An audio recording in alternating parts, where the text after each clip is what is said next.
The David Eagle podcast presents America, the Aliens Are Coming, the 15th of August, 2019. Today I was potentially going to be taking part in the final of the BBC Radio 4 New Comedy Awards, but as established in my last blog post, I didn't make it through. So instead I'm now on a plane heading out to spend 2 weeks touring the US. Oh, woe is me. However, I have now worked out what actually happened at the BBC Radio 4 New Comedy Awards, and I understand why I didn't get through. I've received a few comments of recent from people saying that they were slightly glad that I didn't proceed to the next stage of the competition.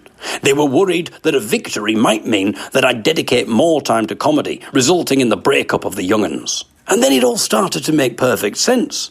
The judges of the competition were all clearly massive Young'uns fans, concerned that by crowning me the winner, they might cause the breakup of their favourite band. So, despite the fact that they knew full well that I was clearly the true champion, they decided to not put me through for the good of folk music.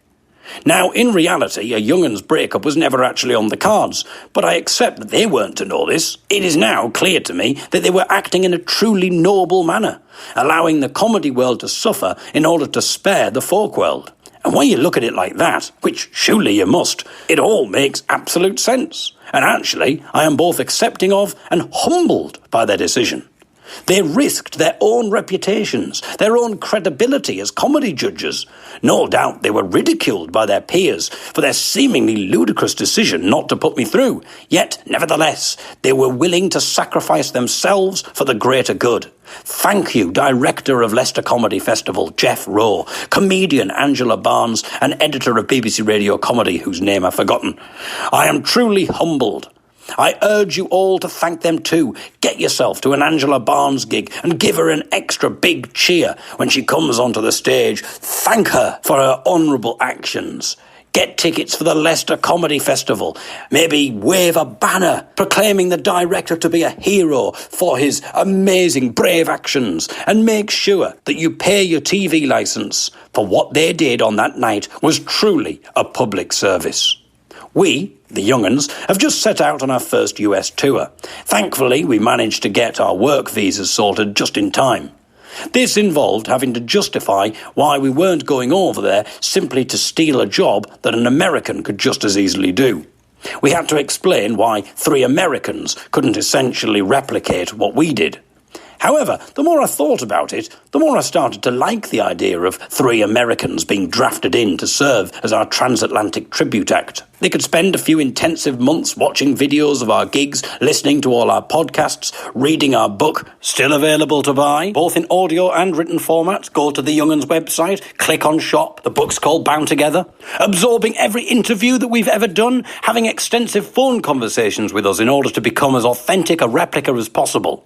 Then we could just sit at home and get our share of the money without having to even get off our arses. Or even better, we could do another tour of the UK or Europe whilst our American counterparts were generating an extra income for us. Perhaps we should have seriously considered this option. This would have negated us having to fill out the litany of long, complicated forms to prove that we are what the US government rather grandly call an internationally recognised alien of extraordinary ability. An internationally recognised alien of extraordinary ability. I mean, we're just going over to sing some folk songs, but fair enough, mate. I'll take the title if you're offering it. I've now started wielding this moniker about in various situations. If I'm having an argument with my girlfriend and I fear that she might be getting the upper hand, I remind her that she's in the presence of an internationally recognised alien of extraordinary ability, and she soon shuts up. After all, she knows that if she wants to continue having an internationally recognised alien of extraordinary ability on her arm, then she needs to buck her ideas up. Otherwise, she'll be lumbered with one of those ordinary humdrum blokes, just like all of her other friends. The only slight dampener is that Michael and Sean have also been given the status internationally recognised alien of extraordinary ability, which makes it feel a lot less special.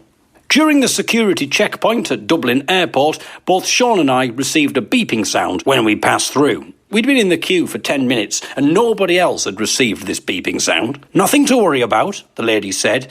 It's just a random extra security check that we do, occasionally, from time to time. Well, she says there's nothing to worry about, but in my opinion, there's quite a lot to worry about. If they only do this extra security check randomly, occasionally, from time to time, then they have surely just significantly increased their chances of not catching an actual terrorist, because I know that I'm not a terrorist, and I'm pretty sure that Sean isn't a terrorist, unless he's been playing one hell of a long game. He's got into a folk band in the hope that one day we'll be sought after enough to be asked to play the US, and then finally he'll be able to commit the terrorist act that he's always been planning on executing. In the meantime, he's just going to have to bide his time, writing and singing folk songs, steadily progressing from small folk clubs to art centres, up to theatres and then festivals. He'll be asked to play all over Europe and then Australia and Canada until finally the call will come to play the US. And then, at long last, he will be able to deal America the blow that he'd been wanting to deliver all these years. He was so close. All he had to do now was just convince the US government that he was an internationally recognised alien of extraordinary ability, which shouldn't be too difficult. I mean, he's a folk singer, for goodness sake. And finally, his moment would have arrived. There was just one little concern. He was prepared for the standard security check. He was pretty sure that he'd be able to get his hidden secret deadly device through there undetected, but he was a little uneasy about the prospect of one of those random extra security checks. But he should be fine. After all, this was only something that they did occasionally, from time to time. However, if he did get one of these random extra security checks, then his whole elaborate 15-year folk veneer might have all been in vain. I was pretty sure, though, that Sean wasn't a terrorist, and I knew that I wasn't, so therefore I knew that they were wasting their time doing a random security check on us, whilst an actual terrorist might now be swanning through unbothered by the very thing that might otherwise have thwarted them. I thought about mentioning this to the security person, but I realised that this might be interpreted as the desperate protests of a guilty man, and so I stayed quiet. After all, it would be a shame if Angela Barnes and her comedy cronies had valiantly clubbed together in order to save their favourite folk band, only for us to be arrested and detained and unable to play any music. And now, a bonus fictional end. Alien Probe.